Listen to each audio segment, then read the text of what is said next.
When I say I don't like you to read books, I've read Shakespeare, Tolstoy, Nietzsche. I've done all that. That's not what I mean. I mean read a book about bullshit so you don't pull the trigger.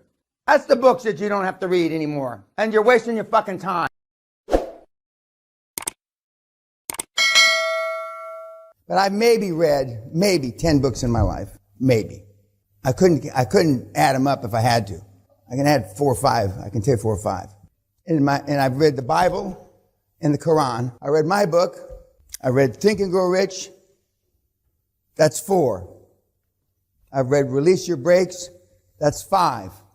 I'm fucking hard pressed to go beyond 5. But those 5 books, there's not anybody in this room that has read less books than I. And I've been saying that for 27 and a half years. You've been led to believe, misled, I should say, instead of led, you've been misled to believe that reading is taking action.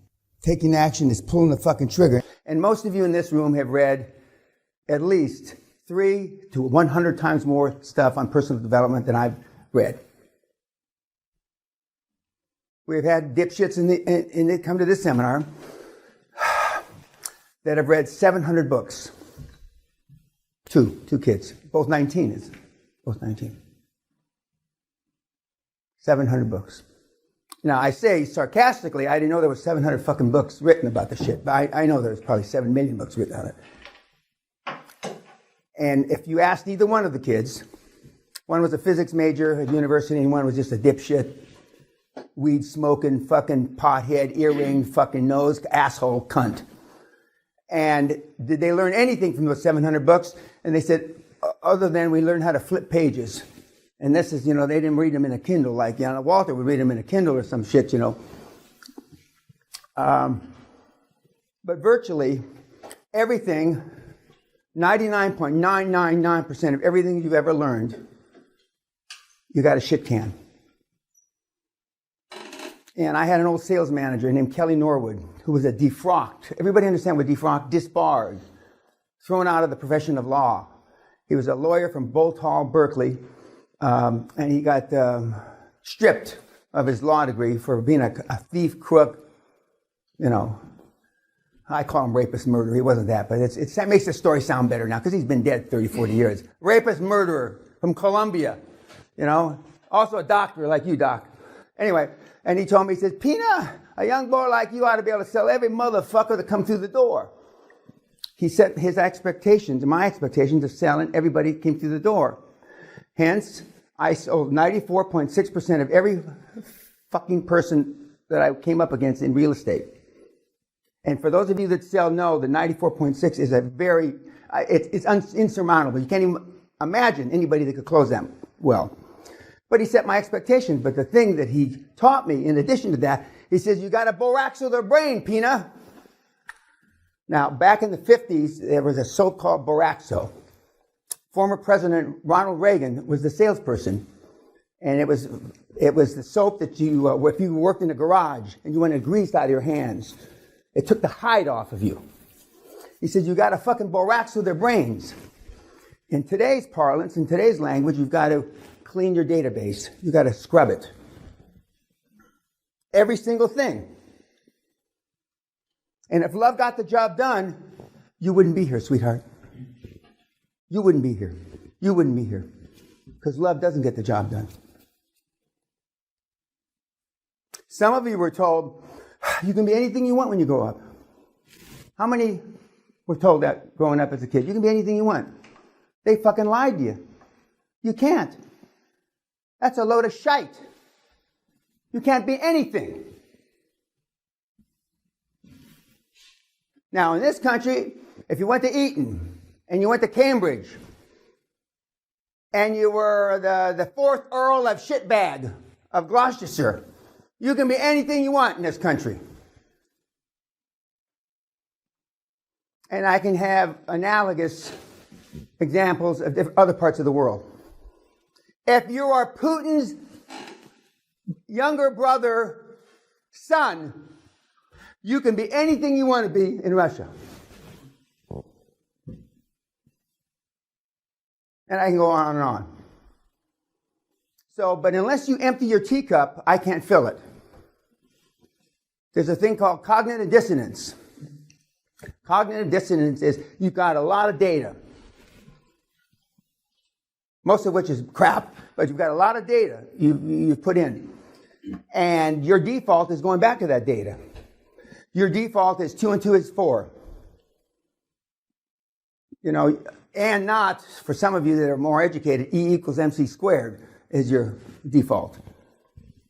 And I told you last night, the more educated you are, the harder it is.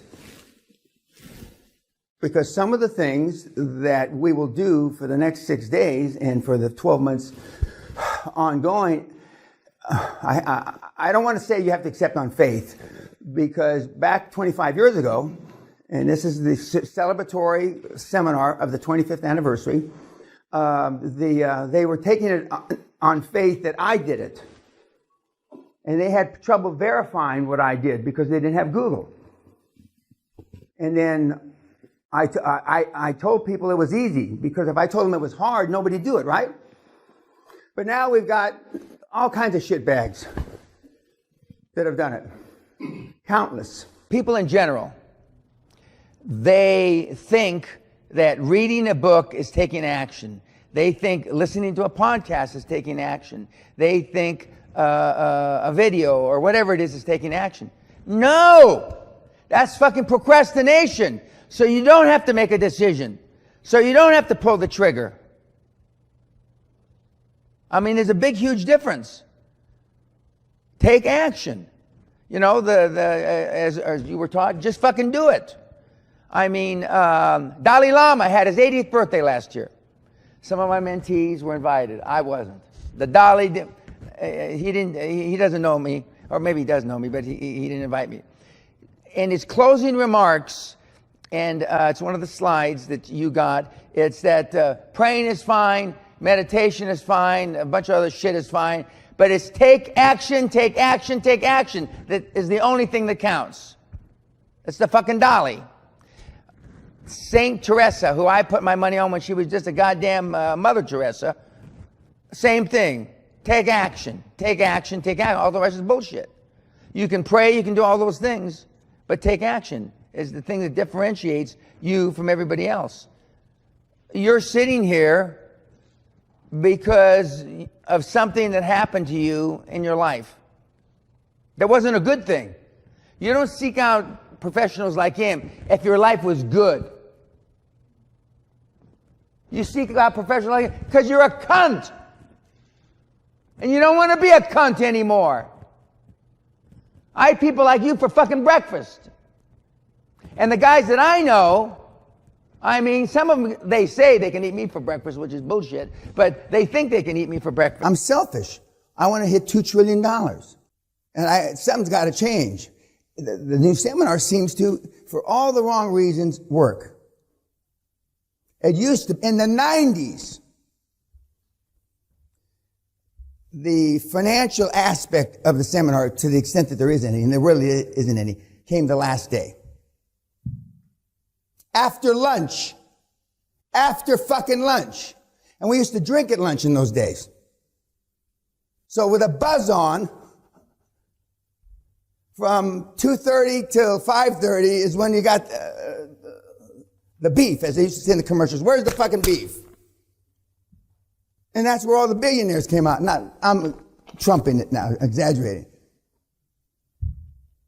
But now, other than holding your hand and doing the deal, you seem to, because you've grown up on webinars. You've grown up on podcasts. Even the old gets. And so that's your, unfortunately, your most comfortable format for learning. And what did I tell you about being comfortable? The hitters, the superstars, learn to be comfortable being uncomfortable. I got a bunch of emails again. One-upsmanship, how long's your dick? And so a bunch of other guys saying, well, those deals are shit.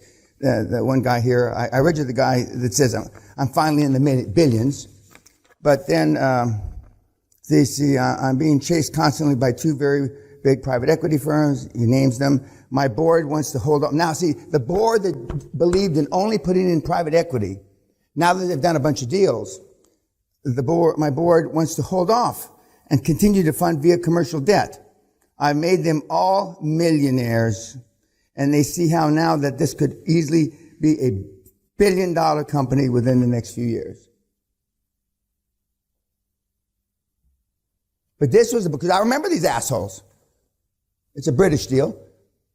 Oh, I mean, you know, private equity is the only way. Now, it's a different story. It's a different story.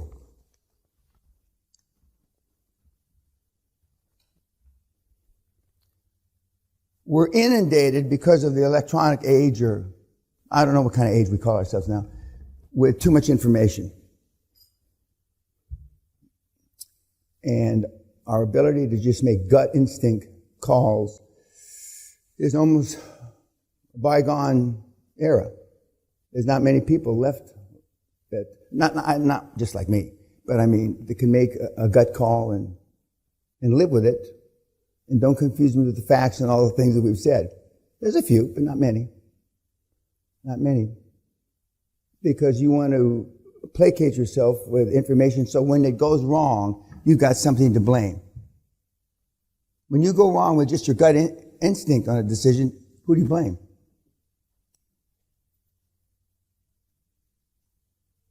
Who do you blame? And I've known this for a long time.